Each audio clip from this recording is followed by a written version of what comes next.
I'm joined here this morning by Trina Gray. Good morning, Trina. Good morning. Thanks for having me. Yeah, thanks for coming on. So, Trina, I know it's summertime.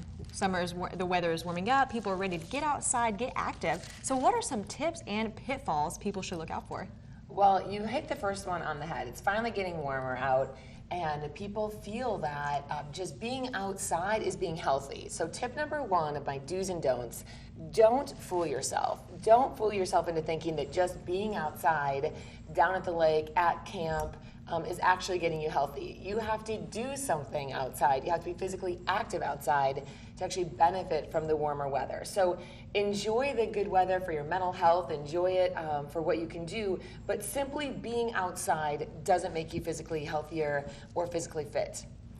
So number two, right into that, do make time for physical activity. The summer days can fly by.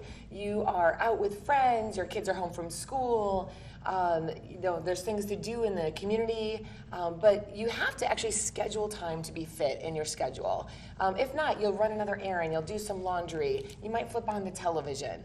So instead, I want you to take your schedule out and block off 30 minutes a day, as many days of the week as possible, is your way to ensure being active in the summer. So do make time for physical activity. And so what about some healthy eating tips? So what can people do to make sure they're eating right to stay fit in the summer? Well, that's an awesome question, Erica, because there's so many great temptations in the summer, from ice cream everywhere. There's cars lined up outside the ice cream stores in town. There's obviously people making healthy pies, people barbecuing all the time, whether it's burgers and brats and hot dogs. And really all of that needs to be taken in moderation.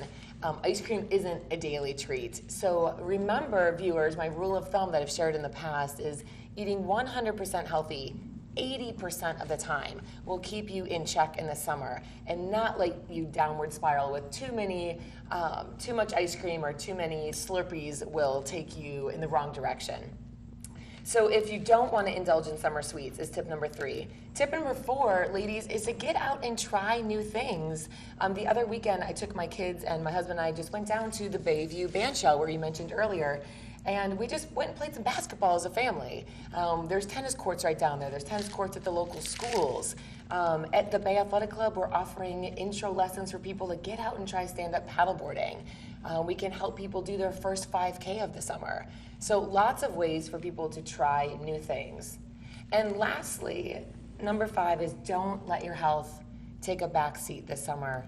There's always a chance where people will say, in the fall, when kids go back to school or the routine is back, I'll get healthy then.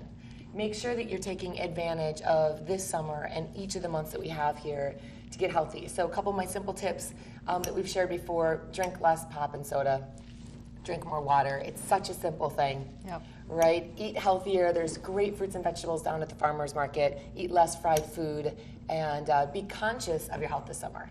And our location is ideal for getting out and doing these activities because we have the lake right there, like you said, the tennis courts, basketball courts, the beach for some volleyball, everything. Lots of trails to bike and run. So we have an ideal location. It's just getting out and doing it. But with this weather, why would you not? Absolutely. We are in beautiful northern Michigan. Get out and enjoy it in more ways than just enjoying the warm weather. Get out and be active. Absolutely. All right, thanks so much, Trina, for coming on today and giving us some do's and don'ts for activities during this summer. Thanks for having me.